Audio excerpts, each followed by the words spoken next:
എന്താണ് മിലാഫ്? എവിടെ നിന്നാണ് മിലാഫ്? എങ്ങനെയാണ് മിലാഫ്? ഈ വർഷത്തെ ഗൾഫ് ഫുഡ് അവസാനിക്കുന്നതോടുകൂടി UAE എങ്ങും ചർച്ചാ വിഷയം മിലാഫ് കോളയെ പറ്റിയിട്ടാണ്. ഒരിക്കൽ സൗദി പോയ എന്നോട് കൂട്ടുകാരൻ ചോദിച്ചത്, മിലാഫ് കോള കുടിച്ചില്ലേ? അതല്ലേ കുടിക്കേണ്ടതെന്നാണ്.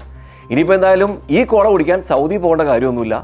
മിലാഫ് കോള UAE എത്തുകയാണ്. സാക്ഷാൽ ക്രിസ്ത്യാനോ റൊണാൾഡോ ഒരു പ്രസ് കോൺഫറൻസിൽ പണ്ട് കൊക്കക്കോള മാറ്റിവെച്ചത് വലിയൊരു ചർച്ചാ വിഷയമായിരുന്നു.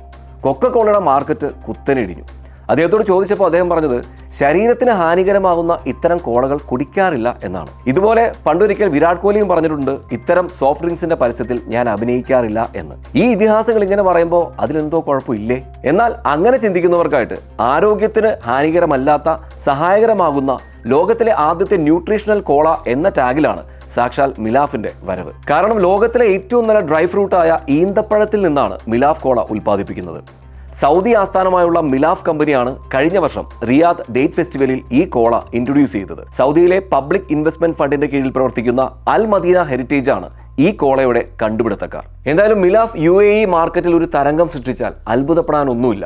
സാക്ഷാൽ പെപ്സി, കൊക്കക്കോള കമ്പനിക്കൊക്കെ തൽക്കാലം കോള ആയിട്ടുണ്ട്. ഇനിയിപ്പോൾ അവരുടെ ഗ്യാസ് പോകുമോ ഇല്ലയോ, മിലാഫ് മാർക്കറ്റ് പിടിക്കുമോ എന്നുള്ളത് കാത്തിരുന്ന് കാണാം.